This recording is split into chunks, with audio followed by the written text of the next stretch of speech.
All right, let's jump right into today's timeline analysis. We're going to put on our historian hats and impartially unpack a highly passionate source that details the brutal Maratha-Mughal conflict.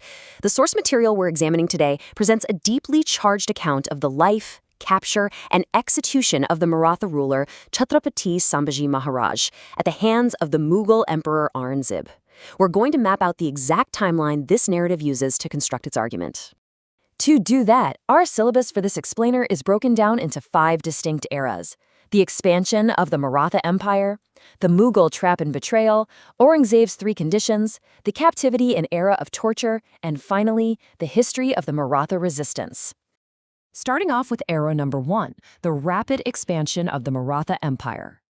Our source material anchors Sambhaji's resilience all the way back to 1666. At just 9 years old, he was captured alongside his father Shivaji in Agra. The narrative suggests that witnessing his father's fearless defiance of Aurangzeb really planted the seed for his own future resistance. By age 16, he was already capturing forts like Ramnagar.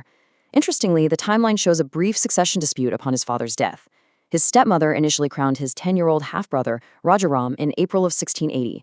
But Sambhaji swiftly captured Raigat Fort, proving his military capability, and was officially crowned Chhatrapati just a few months later, in July 1680.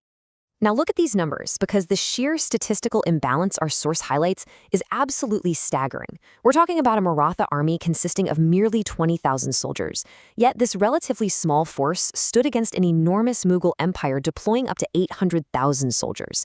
To put that into perspective, the narrative notes that the Marathas were simultaneously taking on the Mughals, the Portuguese, the British, and the Dutch colonists. It creates a deeply compelling underdog dynamic. So how did that imbalance play out? Well, the source points to a very specific number: 120. According to the narrative, Sambhaji fought, and remarkably won, 120 battles over just 9 years. He literally never lost a single one. This relentless military success effectively forced Aurangzeb to divert his massive army's focus entirely away from regions like Punjab and Rajasthan. He had to concentrate his entire military might onto the Deccan region just to deal with this singular, unconquerable threat. Which brings us to the second pivotal phase on our timeline, the Mughal trap and the ultimate betrayal. You might be wondering, if Sambhaji was so invincible in battle, how on earth was he eventually captured?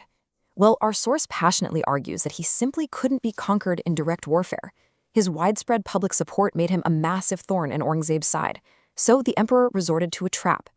The narrative claims that Sambhaji's own brother-in-law, Ganoji Shirke, actually aligned with the Mughals and leaked the Maratha ruler's location. This betrayal is framed as the direct catalyst for his downfall. This sets the stage for a desperate final stand. Lured out to Sangameshwar to help villagers with just a tiny contingency force, Sambhaji was ambushed. The timeline here pits a mere 200 Maratha soldiers against an overwhelming, surrounding force of 25,000 Mughals. Despite fighting fiercely, with a source noting that every Maratha fought like 10 men, the sheer numbers prevailed. The invincible king was finally captured and put in chains. Moving right along into part 3 of our analysis, Aurangzeb's ultimatum. Following his capture, the historian's timeline shifts to a critical standoff. Aurangzeb offered a way out, but it came with 3 very strict conditions. Sambhaji had to accept Mughal supremacy over India, he had to hand over the entire Maratha treasury, and he had to convert to Islam. The source states that Sambhaji unequivocally rejected all 3 conditions. According to this account, it was this defiant refusal that completely enraged Aurangzeb and triggered the devastating events that immediately followed. This rejection plunges us into part 4, the 40 days of captivity and torture. We really must impartially examine this dark chapter of early 1689. The source outlines a strict 40-day chronological window to underscore the prolonged captivity and resilience of the Maratha ruler.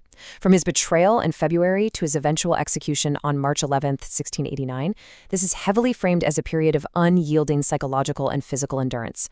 The narrative stresses over and over that Sambhaji was asked to convert daily, and every single day he refused. The narrator uses highly charged language here to describe the extreme physical tortures inflicted during these 40 days.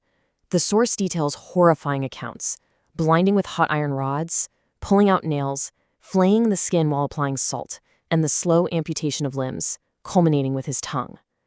Through our analytical lens, we can see exactly how the narrative uses these graphic details to emphasize absolute tyranny on one side and an unbreakable spiritual and cultural pride on the other. Following his death, the source material points out an interesting historical debate regarding the exact disposal of his remains.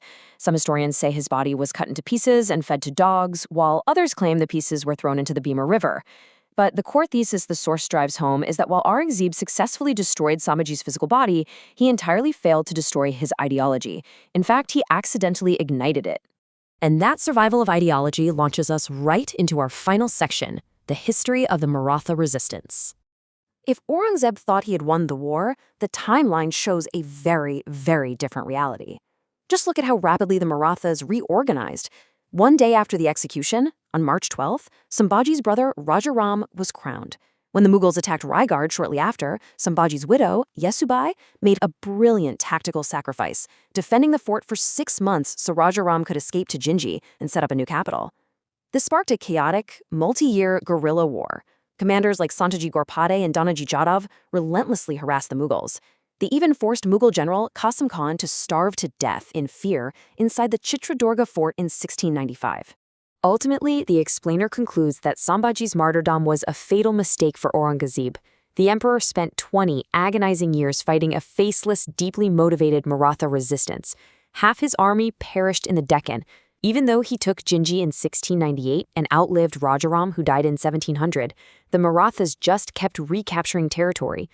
Aurangzeb's massive campaign ended in total failure, with his own death in Maharashtra on February 21, 1707. That event forever shattered the Mughal Empire. The source material leaves us with a highly provocative assertion about suppressed history. The narrative strongly argues that the brutalities of this era have been sanitized over time, and that forgetting the bloody sacrifices of the past actively endangers our future. It's a fitting final question to ponder as we wrap up today's timeline analysis. Does shielding ourselves from the uncomfortable realities of history rob us of its most vital lessons? I'll let you reflect on that. Thanks for joining this explainer.